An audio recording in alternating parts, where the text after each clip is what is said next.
Hola, el día de hoy vamos a hablar acerca del glaucoma secundario de ángulo cerrado. Mi nombre es Alejandra Carías y soy residente de segundo año del Hospital Rodolfo Robles Valverde de Guatemala. Bueno, como generalidades, lo vamos a dividir con bloqueo pupilar y sin bloqueo pupilar, siendo el sin bloqueo pupilar dos mecanismos que actúan en este. El mecanismo de tracción que traccionan el iris hacia adelante en contacto con la malla trabecular y el mecanismo de empuje que empujan el iris hacia atrás y adelante. Vamos a iniciar con el ángulo cerrado secundario con bloqueo pupilar.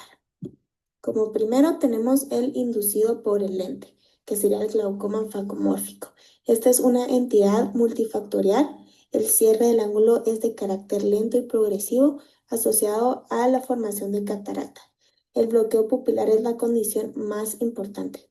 Se debe evaluar la profundidad de la cámara anterior, se debe hacer una gonoscopía para ver los ángulos, para ver si hay alguna anormalidad en este y el grado de la catarata. El tratamiento es realizar una IP seguido de la cirugía de catarata. Luego tenemos el de porafaquia o pseudofaquia.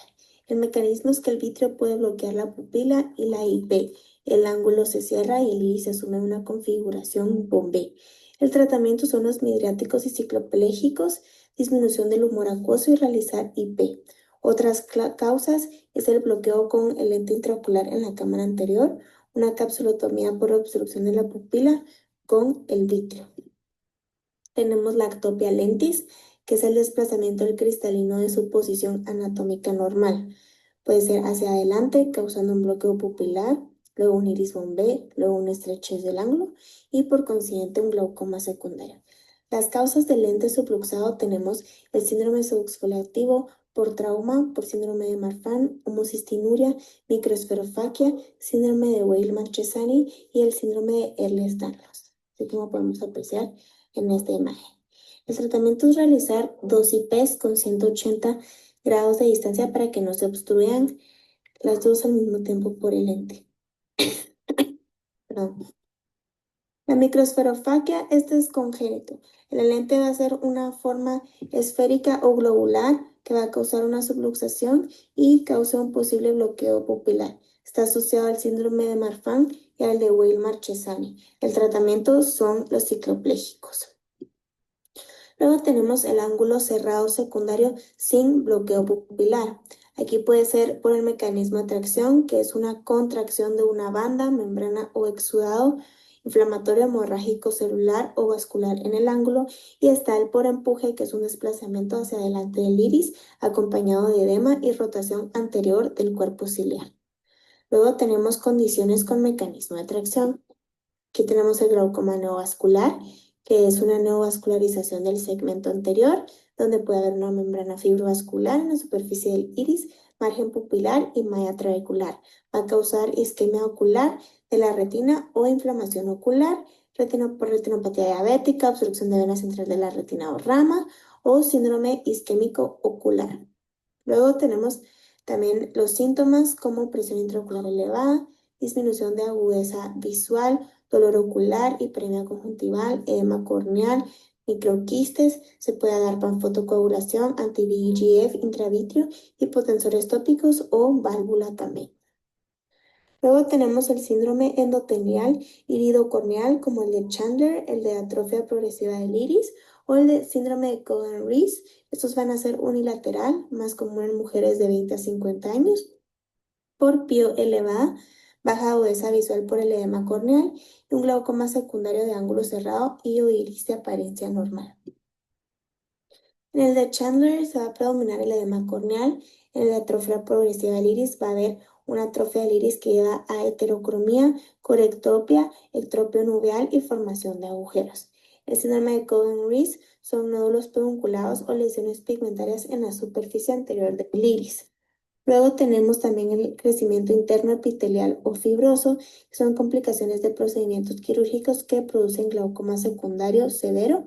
El epitelio, fibroblastos o ambos invaden la cámara anterior por un defecto en una herida.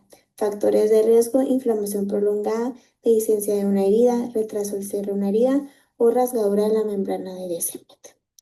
También puede ser por trauma, por un cierre de ángulo sin bloqueo pupilar secundario a un trauma, que va a causar formación de síneques anteriores asociados con recesión de ángulo, contusión, ifema o inflamación.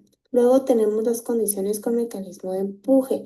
Tenemos los tumores y quistes, que tumores en el segmento posterior del ojo o quistes uveales anteriores van a causar un cierre del ángulo secundario y va a ser más que todo unilateral, como melanomas coroideos, primarios, metástasis oculares y retinoblastomas más comunes.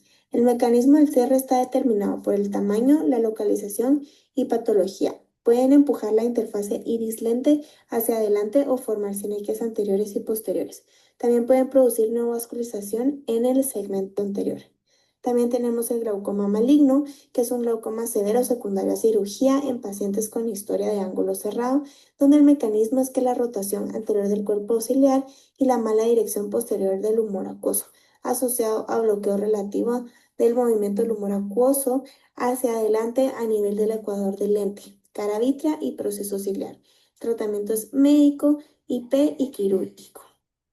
Tenemos la fusión de uvea y cuerpo ciliar, que es líquido o sangre en el espacio entre la uvea, coroides y cuerpo ciliar. Y la esclera. Causas, tenemos medicamentos como la sulfonamida, panfotocoagulación, inflamación, infección, cirugía penetrante, banda escleral, trauma, OVCR y tumores. Mecanismo es un efecto de masa supracoroidea o supraciliar asociado a desplazamiento anterior de la interfase iris-lente.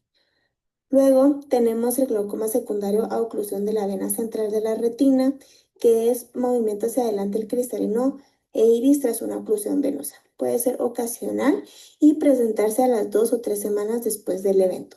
Puede ser reversible y la cámara anterior vuelve a su profundidad original. El problema es cuando se forman las sinequias, ya que ahí se forma un glaucoma neovascular. Tenemos el secundario miopía aguda, por fármacos. Es raro, relacionado a diuréticos, sulfonamidas, topiramato, tetraciclinas, aspirina, corticosteroides, bromocriptina, clorperacina y prometacina. Otras causas: cirugía vitreoretinal, nanoftalmos, vasculatura fetal persistente y ROP. La combinación de tracción y empuje puede ser por inflamación ocular, cámara anterior estrecha o plana post cirugía. Muchas gracias por su atención.